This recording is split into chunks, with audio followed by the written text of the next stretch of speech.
জুবিন গাৰ্গ অমৰ হওক, জুবিন গাৰ্গৰ আত্মাই শান্তি পাওক, জুবিন গাৰ্গ সদায় আমাৰ মাজত জীয়াই থাকক আৰু তেখেতৰ যিখিনি আমি অনুৰাগীয়ে দুখ পাইছোঁ, কষ্ট পাইছোঁ, এইটো আমি কোনোদিন ঘূৰাই নাপাম। তথাপি দোষীক শাস্তি দিয়াটো আইনেও ক'ব, জনসাধাৰণে কৈছে আৰু আমিও কমেই। জুবিন এটা ভগৱানক আমি হেৰাইছোঁ।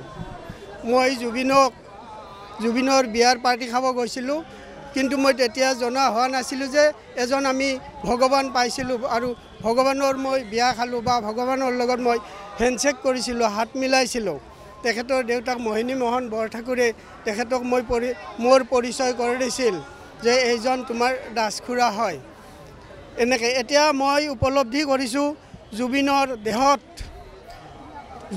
দেহত 8টা ভাল গুণ আছিল, যিকেইটা গুণেৰে ভগৱান জীয়াই আছিল বা ভগৱানৰ এটা নাম উচ্চাৰণ কৰিছিল আৰু সেই 8টা নাম উচ্চাৰণ কৰিলে সকলো জনসাধাৰণে ভক্তই কল্যাণ পায়।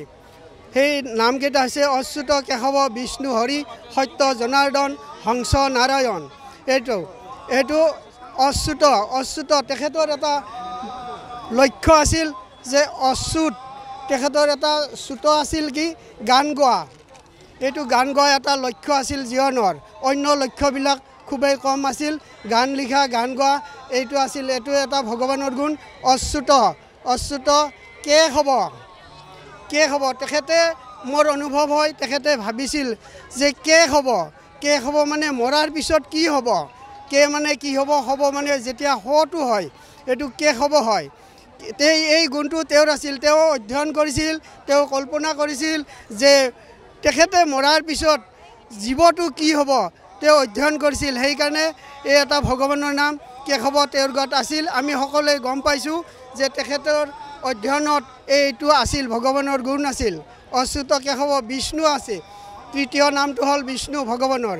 বিষ্ণু তেওঁ চবকে সহায় কৰিছিল, চবকে ভাল পাইছিল, তেওঁ চবকে সহ্য কৰিছিল। যোনে যি কয় সেইটোৱে কাৰেক্ট বুলি, ভাল লক্ষ্য বুলি ভাবিছিল। সেইকাৰণে তেওঁৰ এটা নাম বিষ্ণু, অচ্যুত কেশৱ বিষ্ণু হৰি। তেওঁ এনেকুৱা গায়ক, এনেকুৱা মৰমীয়াল, এনেকুৱা শিশু সুলভ লক্ষণ, তেওঁ সকলোকে মোহিছিল। সৰু কেঁচুৱা এটাক দেখা পালে আমি যেনেকৈ টান মাৰি যাৰেই নহওক আমি কলাত লওঁ, ঠিক তেনেকৈ তেওঁৰ স্বভাৱ আছিল। তেওঁ ভগৱান স্বৰূপ আছিল আৰু তেওঁ সকলোৰে মনবিলাক হৰণ কৰিছিল আৰু বৰ্তমানেও আমি সকলোৱে হৰণ হৈ আছোঁ তেখেতৰ মানে মন মুগ্ধকৰ গীত বা অন্য কিছুমান সামাজিক কৰ্মত।